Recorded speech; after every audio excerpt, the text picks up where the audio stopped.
உயிர்த்தெழுதல் எப்பொழுது சம்பவிக்கும்? கர்த்தர் தாமே ஆரவாரத்தோடு பிரதான தூதனுடைய சத்தத்தோடும் தேவ எக்காலத்தோடும் வானத்திலிருந்து இறங்கி வருவார். அப்பொழுது மரித்தவர்கள் முதலாவது எழுந்திருப்பார்கள். 1 கொரிந்தியர்ல அவன் தன் தன் வரிசையிலே உயிர்ப்பிக்கப்படுவான். இதுவே முதலாம் உயிர்த்தெழுதல்.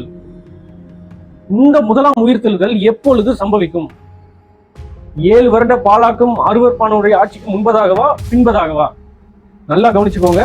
மிருகத்தையாவது அதன் சொரூபத்தையாவது வணங்காமலும் தங்கள் நெற்றியிலும் தங்கள் கைகளிலும் அதன் முத்திரையை தரித்துக் கொள்ளாமலும் இருந்தவர்களையும் கண்டேன்.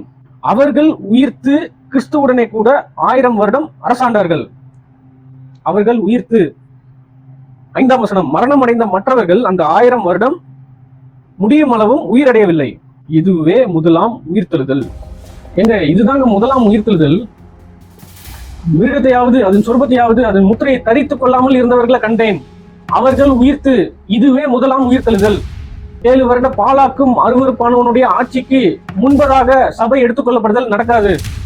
7 வருட பாலாக்கும் அருவருப்பானவனுடைய ஆட்சிக்கு பின்பதாக பரிசுத்தவான்களை மறுரூபமாக்குவார்.